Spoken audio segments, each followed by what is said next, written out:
In 1932, the United States government selected 600 black men in Macon County, Alabama, and turned them into laboratory animals without telling them. For the next 40 years, through the Great Depression, through World War II, through the Civil Rights Movement, and through 6 presidents, government doctors watched these men suffer from a disease that had a known cure and deliberately made sure they never received it. They watched them go blind. They watched them go insane. They watched them die one by one, and then they paid for the funerals because the autopsy was the whole point. This was not a rogue operation. This was not a secret cabal. This was the United States Public Health Service, operating in the open, publishing its findings in medical journals for 4 decades while the world said nothing. And the men never knew. Not for one single day of those 40 years did any of them know what was actually being done to them. Today, I'm going to walk you through exactly how this happened, who signed off on it, the sentence a government doctor said about these men that will make your skin crawl, and the whistleblower who finally burned it all down. Because this story isn't just history. It's the reason millions of black Americans don't trust a doctor's office to this day. And by the end of this video, you'll understand that distrust isn't paranoia, it's memory.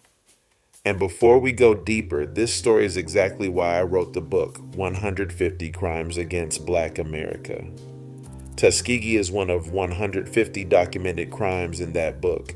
Massacres, medical experiments, stolen land, stolen wages, stolen children, every single one sourced and receipted, including dozens I will never be able to cover on this channel. If this video makes your blood boil, that book will arm you with the full record. The link is in the description and the pinned comment. Get your copy now because they're not teaching this anywhere else. Now let's go back to 1932, Macon County, Alabama, one of the poorest places in America. Cotton country. Most black residents were sharecroppers who had never seen a doctor in their lives. Syphilis was widespread, and the Public Health Service originally arrived with a treatment program. But the funding dried up in the Depression, and instead of walking away, government researchers saw an opportunity. A population of infected men who were poor, uneducated, isolated, and desperate for medical care. The perfect subjects. So the treatment program quietly became something else. The Tuskegee study of untreated syphilis in the Negro male. The design was simple and monstrous. Recruit 399 black men with latent syphilis and 201 uninfected men as controls. Tell them nothing, treat them for nothing, and watch the disease destroy their bodies over decades, to document what untreated syphilis does to a human being from infection to autopsy. The men were never told they had syphilis. They were told they had bad blood, a vague local term that could mean anything from anemia to fatigue. They were told they were receiving special free treatment from the government. What they actually received were placebos, aspirin, mineral tonics with no medical value whatsoever. When researchers needed spinal taps to track the disease's progression into the men's nervous systems, an excruciating procedure with zero benefit to the patient, they sent letters describing it as a special free treatment and urged the men not to miss their last chance. The government lied to dying men in writing to harvest data from their spines. And the compensation for participating in what they didn't know they were participating in. Free rides to the clinic, free hot meals on examination days, and $50 toward burial expenses, paid to their families only if they agreed to allow a government autopsy. Read that again. The men were worth more to the United States government dead than alive, and the government prepaid for the privilege of opening their bodies. Now here's where this goes from cruel to unforgivable. In the early years, you could almost hide behind the excuse that syphilis treatments of the 1930s were toxic and unreliable. But in the 1940s, penicillin changed everything. By 1947, penicillin was the standard, widely available, highly effective cure for syphilis across the United States. Rapid treatment centers were opening around the country. Every man in that study could have been cured with a course of injections. The Public Health Service knew it, and they made a decision the study would continue. Treatment would be withheld because a cure would ruin the data. The entire scientific value of the experiment depended on the men staying sick until they died. From that moment forward, every blind eye, every seizure, every ruined heart, every death in that study was not neglect. It was policy. And they did not just withhold the cure, they actively blocked these men from getting it anywhere else. When some of the men were drafted during World War II, Army physicals detected their syphilis and ordered treatment. The Public Health Service intervened with the draft board and had the study subjects exempted from treatment and from service, specifically so the experiment would not be contaminated. The researchers circulated the men's names to doctors in the surrounding counties with instructions. If these men come to you, do not treat them. Think about what that means. A man in that study could walk into any clinic in Alabama, and the government had already been there ahead of him, quietly closing every door that led to a cure. He was sealed inside his own death sentence by the country he was born in, and he never even knew a sentence had been passed. If you want to understand how deep this pattern runs, Tuskegee is crime number 1 of 150 in my book, and the medical experiments chapter alone will change how you see American healthcare. Links in the description whenever you're ready. And the cruelest instrument in the government's toolkit was trust itself. The study's public face for nearly its entire 40-year run was Eunice Rivers, a black nurse from the community, hired specifically because the men would trust her. She drove them to appointments, checked on their families, sat with them when they were dying. To the men, Miss Rivers was the government's kindness made visible. In reality, she was the mechanism that kept them from drifting away to other doctors, the human face that made 4 decades of deception feel like care. The government understood something dark. The best way to betray a community is through someone that that community loves. You might be wondering how the researchers live with this. The answer is worse than you think. They didn't struggle with it at all. Dr. John Heller, who directed the Public Health Service's Venereal Disease Division during the study, later explained the mindset in one chilling sentence. The men's status, he said, did not warrant ethical debate. They were subjects, not patients. Clinical material, not sick people. Clinical material. That is what the United States government called 600 of its own citizens. Not men, not fathers, not veterans and sharecroppers and church deacons. Material. And the study wasn't hidden in a vault somewhere. Reports were published in respected medical journals throughout the 40 years.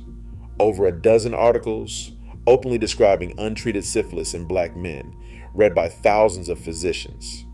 The American medical establishment saw this happening in print for 4 decades. Almost nobody objected. The few internal voices that raised concerns were overruled. And in 1969, 37 years in, 22 years after penicillin, a Centers for Disease Control committee formally reviewed the study and voted to continue it. It took one man with a conscience to end it. Peter Buxton, a young venereal disease investigator at the Public Health Service, learned about the study in the mid-60s and filed official protests. Twice. He was dismissed both times. He was told the study would continue until every subject was autopsied. So in 1972, Buxton did what the entire American medical establishment had refused to do for 40 years. He went to the press. On July 25, 1972, Associated Press reporter Gene Heller broke the story, and the country finally saw what Macon County's men had been living inside. By that point, the toll was catastrophic. As many as 128 of the men had died from syphilis or its complications. 40 of their wives had been infected. 19 of their children had been born with congenital syphilis. A third generation was poisoned by a study their fathers never knew they were in. The public reaction was fury.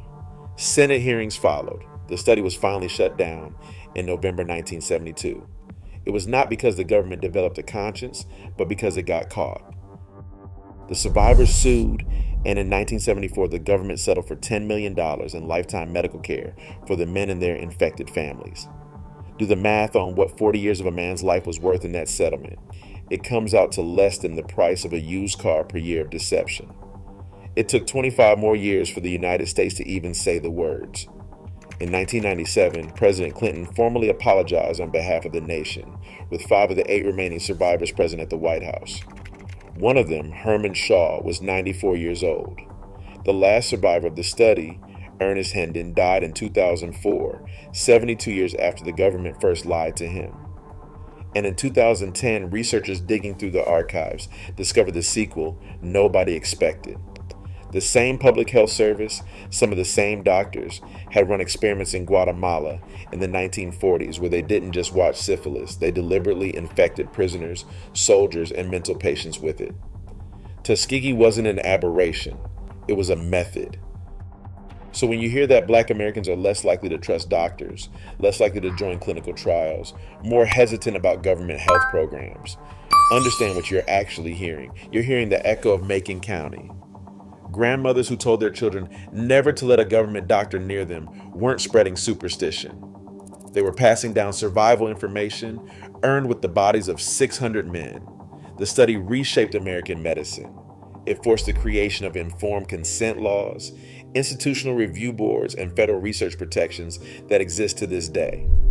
Every consent form you've ever signed at a hospital exists because of what was done to these men. They were never protected by the system. They became the reason the system protects you. 600 men, 40 years, a known cure locked away on purpose, wives infected, children poisoned before their first breath, and one sentence that should follow this country forever: clinical material, not sick people. That was Tuskegee. And here's the part that should keep you up at night. It is only one of the crimes. There are 149 more documented, sourced, and laid out in my book, 150 Crimes Against Black America. The medical experiments, the massacres they never named, the wealth that was taken and never returned. If you've ever had someone tell you to get over the past, this book is the receipt collection that ends that conversation permanently. The link is in the description and the pinned comment. Get your copy today, because this history doesn't survive by accident. It survives because we carry it. Share this video with somebody who's never heard the word Tuskegee. Subscribe to Black Journals for the history they buried. Hit the like button so this reaches the people it needs to reach. And drop a comment telling me, had you ever heard the full story before today? Thank you for watching. Thank you for refusing to look away. And I'll see you in the next one.